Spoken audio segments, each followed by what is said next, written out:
All Manipur VDF Employees Welfare Association की Central Committee na District Tara-Taruk की VDF Welfare Association singa punna khutsamnaduna ngasi Thobal District की Khongjang Changsilnaba VDF Employees singi achoba mifam ama pangthokre mifam aduda hauzik VDF Singna thengnariba awaba khudungchadaba kayagi matangda kupna khanakibaga loinana Manipur की Law and Order ngakpada achoba thodang lauriba VDF Sing na matam sangna tanduna lakpa wakat sing lengakna tabidabadagi Hana Khongjang Changsilnaba Laothokhre yaithokhluraba gun down amasung pen down ki Khongjang lakleba August amadagi amuk changsinba hauragani haina Laothokhre mifam aduga mari leinana All Manipur VDF Employees Welfare Association ki President Sanjit Chagolsemna haikibada VDF Sing asi leingakna pung kunmari mathau tawhali Law and Order ngakpada Red Zone Buffer Zone da VDF Sing shu duty tawhali Police personnel amaga manana pung kunmari mathau tawhalaga VDF Singi thagi tolopna haiku manada yomlaga pibiri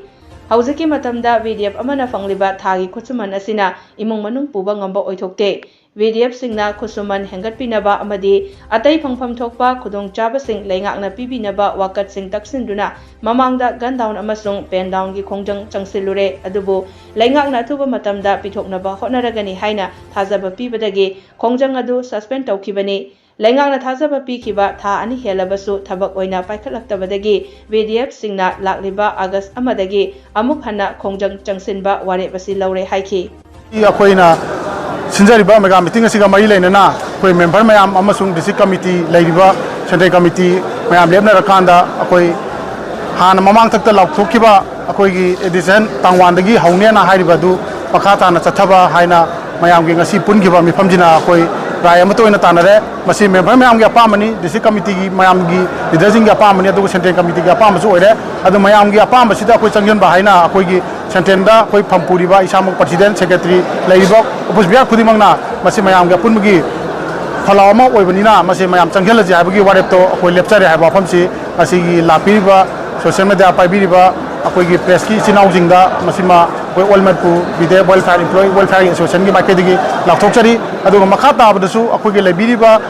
department sing akoi gi mari leinaba department sing naju akoi masa mana oiba akoi gi khanbira kanda family mayam jigi akoi na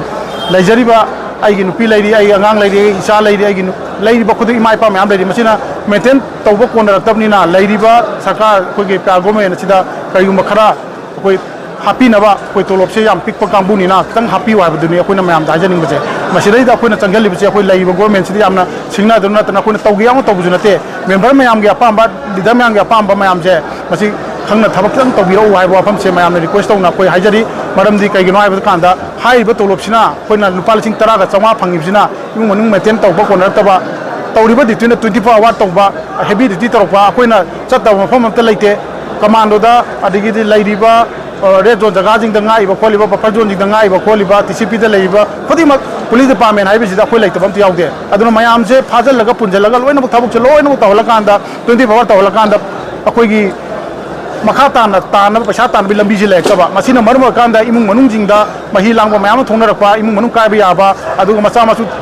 men ba kona raktaba like tambagi adigi singi bin mai gi bin cha bagi mayam je problem ra panam kanda khang ba ngam gi pangando lektam na marma kanda ngasi gi education na se sangjang jabani haibasi mayam da akoi sangdokjari haijari haiba wafam chini aduna laibiriba Manipur da laibiriba civil society organization mayam amana ju hairiba sing asida akoi VDF pun siduna support to view laiba imalup sing laiba organization sing mayam ju support to view aduna akoina matam dagi oina akoina tawjakhiba VDF sing na tawgiba mayam ju laiba praja mayam na khangbi rakanda Manipur da laiba miyam khangbi rakanda akoina tawribisi chummi haiba wafam se khangbi buga loina na akoina taliba demand sing pibi na bigi damak ju Manipur da laiba praja section mayam dagi haibi haiba wafam se maji central committee gi partial mena central committee gi maike dagi district committee gi maike dagi lakpiriba member mayam gi maike dagi haibi haiba khaje khut thanga pi mayam